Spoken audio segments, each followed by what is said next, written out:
Hello and welcome to the District 8 4-H Volunteer Workshop Series. We will be discussing engaging platforms for online meetings. Hello, my name is Karen Henry and I am one of the 4-H agents in Seminole County. And I'm Melinda Sowers, one of the 4-H agents in Orange County. When we engage youth online, we need to draw them in and have them be participating in the process rather than just passive learners. And we know that we've talked about in the past doing icebreakers, using the chat to communicate, some of these other techniques, but today we're going to be talking about some particular interactive activities and games that we can use with youth in order to draw them in and make them feel like they're part of the meeting.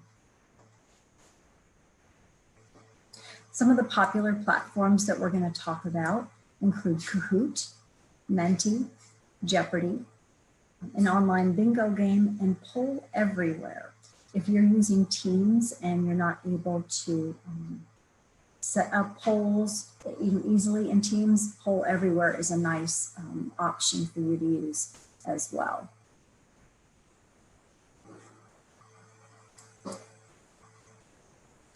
Starting out with Kahoot, most students are very familiar with Kahoot because they use it in school. It's a great way to make review and learning fun and competitive. But it can also be used besides as a game. It can be used to solve problems, to get opinions, to do pre-post perspectives on things, and even determine how much kids have learned from a program. And what I like about it is that even the quiet kids that might not want to raise their hand and say things in class, and you might wonder, or in your 4-H meetings, you might wonder, are they learning? Are they engaging? That they sometimes are the ones that shine in these games because it's everyone's participating and it doesn't require that speaking in front of the group to show what they know. And it's rare that Kahoot is not a popular way to finish up maybe your meetings or an online session. So what I thought we would do, we can't really play a game since this is a recorded session, but I would at least kind of walk you through the process of doing that. So the Kahoot, this is what the Kahoot website looks like.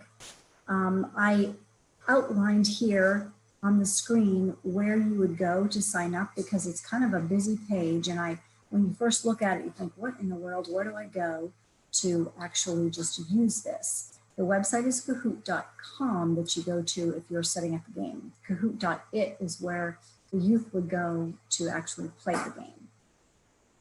So when we click this, we can sign up for free. There are games, or I should say levels where you can pay for the extra bells and whistles, but certainly the free version is fine for our purposes. When you sign up, you're going to indicate whether you are a teacher, student, personal, professional. I generally would suggest that you go ahead and just, well, you could really pick for teacher or personal. That would work, but either way, you're going to be set. It allows you to create your own games and have an account that you can log into later.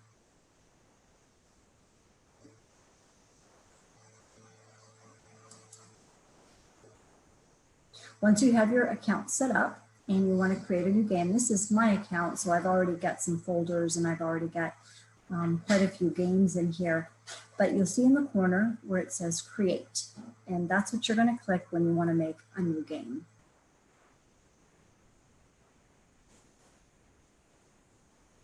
It gives you a choice of various things. I do have an upgraded version of Kahoot, so some of these options might not show up in the free version, but typically I still use this version. If you've created templates, or maybe there's ones that are already made for a particular type of thing, usually that's more for classroom applications.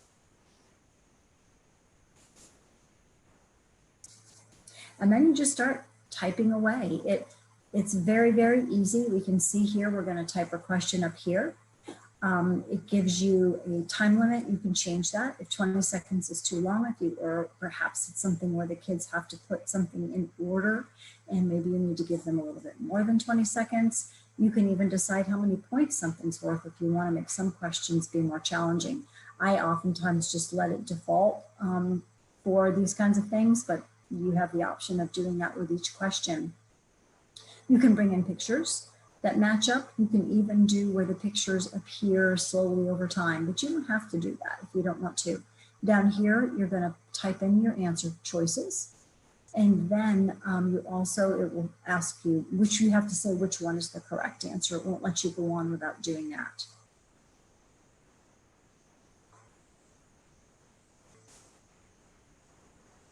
Okay. So you also, sorry, my Zoom controls here are blocking one of my things. Your Kahoot title goes in this little block up here, and you can call it whatever you want. Before you're done, you don't have to do that at the beginning, but before you're done, before you exit and save your Kahoot, you would want to give it a name.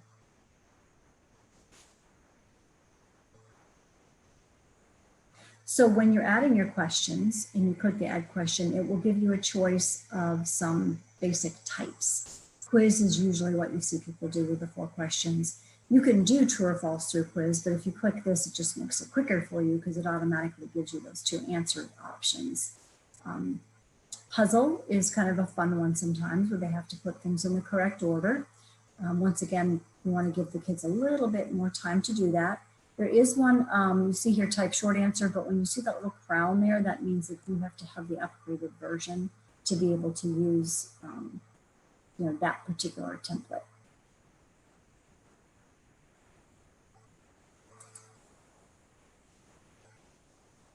So there are different options for organizing. If you have the upgraded version, you can create folders.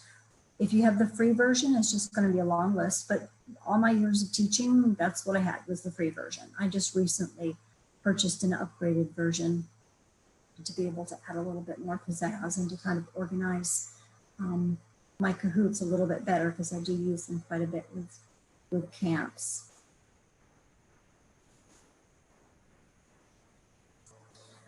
When you're looking through your list, you're going to see all of the different games that you've created, and you're just going to scroll through to find the one that you want and click play. It's very simple. And then this pop-up is going to appear, and it's going to ask you, do you want to use it for teaching or assigning? With typically in a 4-H meeting, you're going to use excuse me, the teaching mode. Assign mode, what it does is it'll create the game, it'll open the game for 30 days. And you can share a link with youth and they can continue to play the game and try to be better at it.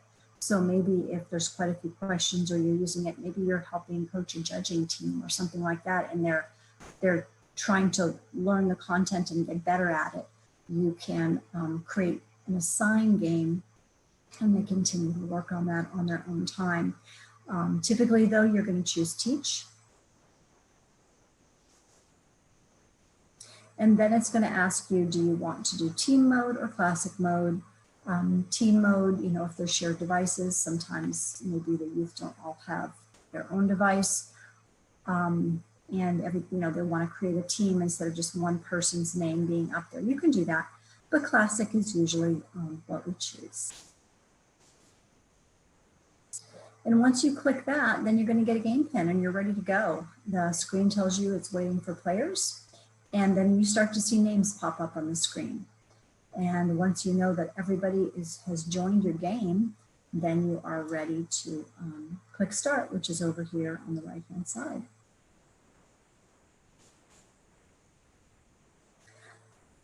So we are not going to do the live demo here in our recorded version, but if we click this, this would take us through that same process that I just demonstrated. But it's fairly self-explanatory, and you can always come back to this and review the steps if perhaps you find something that you aren't quite sure what to click next.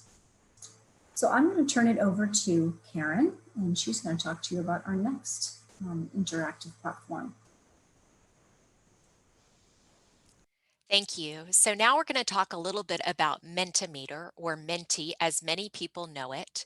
And Mentimeter has many similarities to Kahoot. It is also an interactive presentation tool that allows you to engage audiences in real time. It gives everyone a voice, and the basic version has no cost. With the free version, you can do a maximum of 5 questions per presentation, and the login information is there for both the presenter, Mentimeter.com, or participants, Menti.com.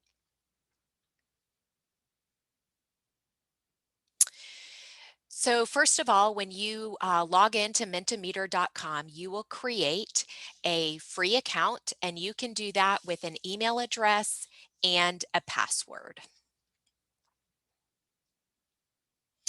Once this is done, you will have an opportunity to be able to create a new presentation, and you will see in the left top of your screen, there's a button that you simply click New Presentation. When your new presentation comes up, you have an opportunity to name it. And so just like Kahoot, you have the option to be able to create multiple presentations to engage different audiences.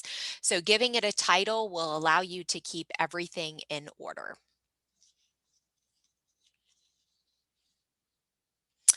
So once you name your presentation, you will see on the right-hand side that you have an opportunity to choose multiple different types of questions. You can do multiple choice, you can do surveys, you can do scales, you can do ratings. So you will click your presentation type. The two that I find are most helpful for Menti are the word clouds and open-ended questions. These offerings are different than Kahoot and can be beneficial when garnering information from your audience, as well as getting feedback from the kids in your 4-H club or projects, or perhaps on a presentation or teaching session that you're doing. So the first one that we're going to talk about is word clouds, and you will see on the right hand side at the top the word cloud option. And when you choose the word cloud, you have an opportunity to type in a question, and participants get to answer this question through a private link, menti.com. This is a great way to be able to get feedback from everybody and opportunities and information. So maybe you're wanting some ideas on a community service project that you could do as a 4-H club.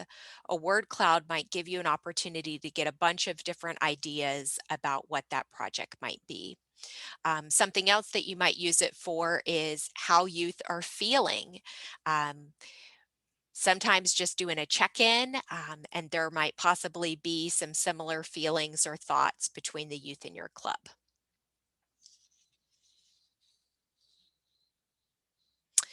So after the question is typed, then you will instruct participants to go to menti.com, and like Kahoot, they will have a specific code to put in. Once they put in that code, then they will see the particular question as well as the number of entries that they are permitted to share. In this case, there are 3 entries in answer to the question, what is your favorite thing about being a 4-H volunteer? Participants don't necessarily have to use all 3 of their entries, but they have the opportunity to be able to answer the question multiple times.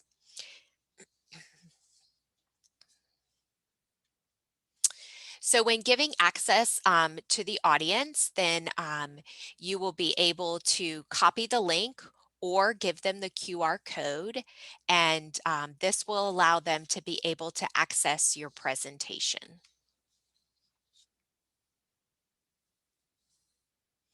So participants will go to menti.com, click in the code, put submit, and then the question will come up. So here's the question, what is your favorite thing about being a 4-H volunteer? And there is the opportunity to be able to answer the 3 answers that were indicated a couple slides previously when the question was set up.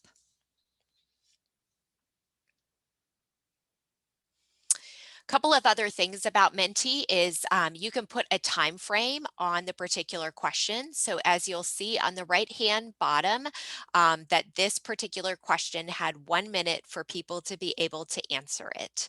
That is a time that you can change. Also, there is the opportunity to be able to hide responses. So as the presenter, you have an opportunity to see the responses before they come up into the word cloud as people are clicking them in, and they can either be shown on the screen or not.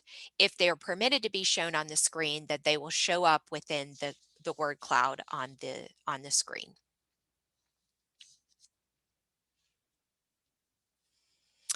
Another opportunity is to be able is called Ask Me Anything. And this is an opportunity for the audience to be able to ask questions anonymously. Sometimes when we are within a presentation or even have youth in the club meeting, some people feel more comfortable than others putting their questions in the chat or unmuting themselves and asking.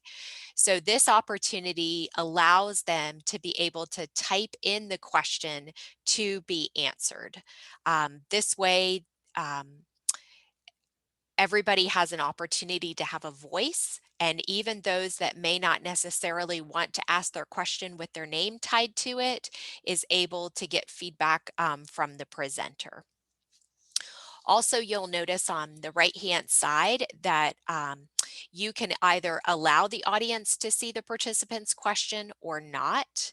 And also, you have the option to be able to approve or disapprove questions before they go up on the screen. And now I'm going to turn it back over to Melinda to talk about Jeopardy Lab. Thank you, Karen.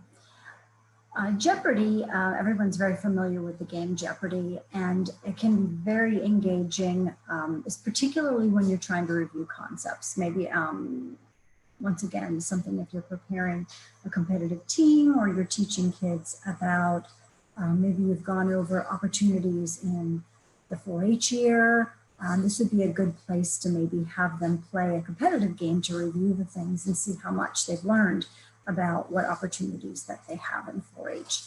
So it's very, it runs a lot better than some of the ones that I've seen before that are on a PowerPoint platform. And the one thing I do have to say about the caveat is it does take some time to get it set up, but once it's set up, it works pretty well. I'm going to go ahead and open up one that I've created, even though we won't really be able to play, just so that you can see what it looks like.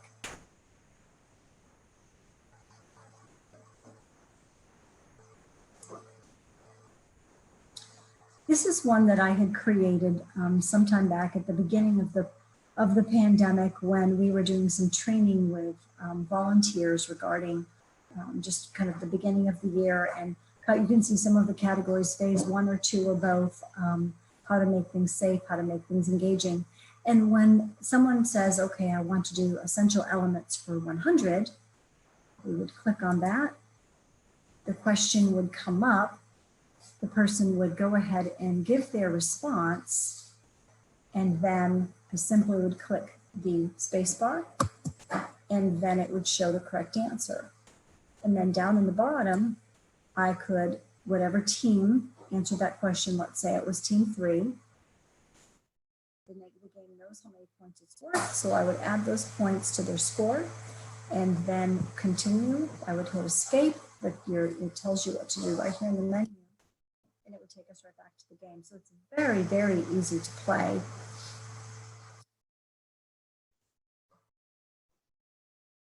So I'm going to move on and show you how we go about building this game.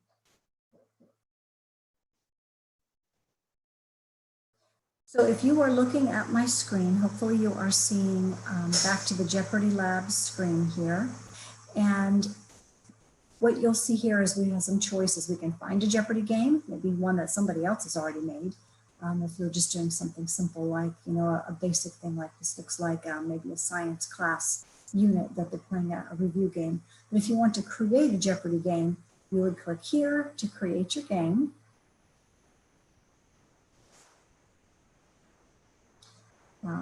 It wants you to, create an account, of course, but that's so that you can go back and find your games later. So you make yourself, it says quick build, no account required, but it is easier if you have an account, like I said, so then you can go back and you can find your games later. Start building. So this is what we click to start to make our game. And then it allows you to make as many columns. Well, there probably is a limit on columns and rows, but it lets you add them beyond the basic setup here of 5 by 5. If you want to, to make it a little bit more complex, you can do that. So this allows you to do that. You give the names as you add them, and then save and finish. Here you just simply click on this field and you give your game a title. Enter your category names down here across the top. And then start putting in your question prompts and your correct responses. This is where it gets a little bit more time consuming because you've got to think through what your questions are going to be and then also making them more difficult as the point values go up. And then finally, once you have finished your entire game, you click Save and Finish, and your game is ready to play.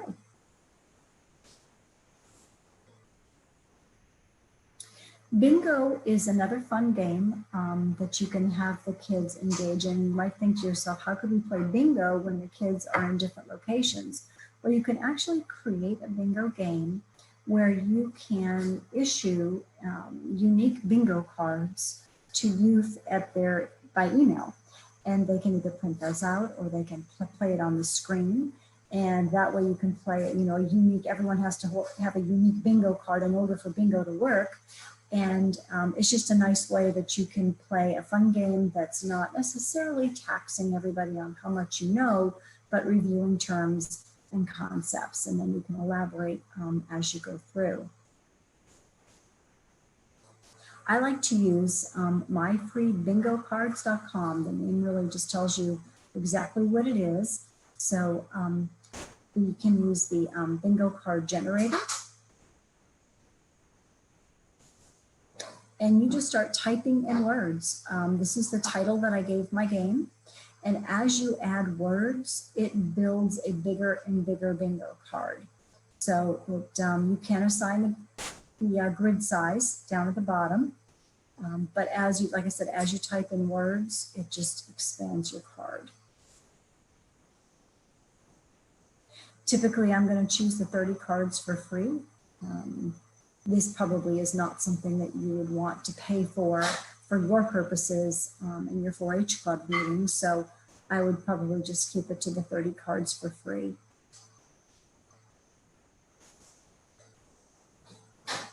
And then a new tab's going to open. It tells you, okay, once you click that, it says you're going to get a new tab. It's going to give you a link to invite players to the game. It's going to give you 30 bingo cards in PDF format, which is great. I mean, if you're going to do this in person, you could just print them out ahead of time. But if you are going to play this virtually, then you would just email those different PDF files to the kids.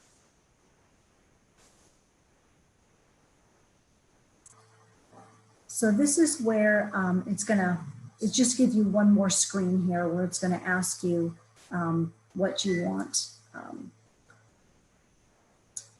Apologize there. Get back in my screen here. Which option you want to choose. And then we pop up and here's all of our individual links that we can utilize. Right now, this is just on a PowerPoint, so it's not going to show up when I hover over it. It's not going to show up as a link, but they are. And each one could be copied and pasted. You could copy and paste this into a Word file, and then you could send each individual one. You could assign each individual one to youth, however you want to do that. But that way they would have their own bingo card. And then if you want to randomize the calling, so you don't have to decide what you're going to call and what order you're going to do it, you can have the computer call the game and it will pop up the words for you randomly.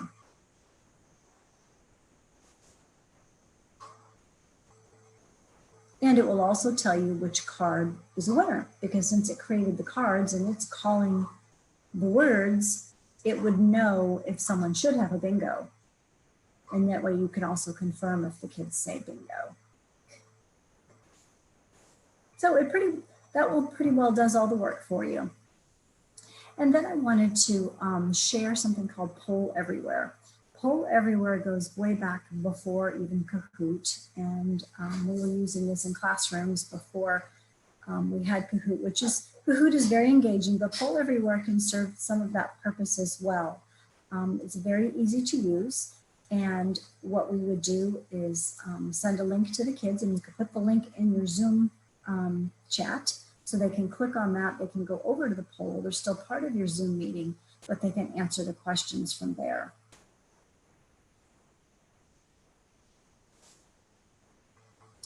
The website is going to look like this, and you are just you can log in using a Google profile, you can create a profile, but you know, you don't have to if you want to log in that way.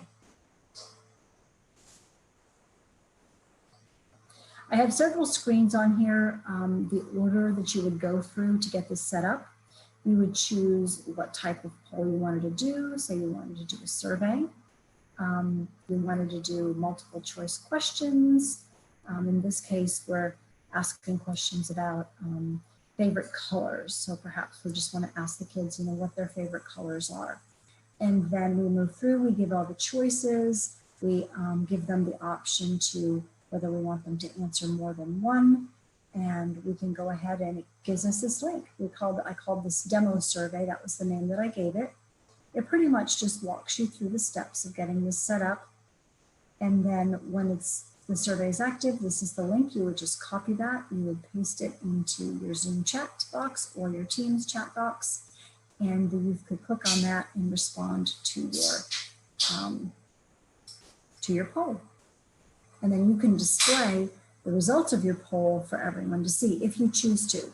This could be used for elections as well. You could do something like that if you knew who your officer candidates were ahead of time, or if you had that information, you could get it set up in advance, and then you would choose not to show who got how many votes, but you would be able to in real time, do that election.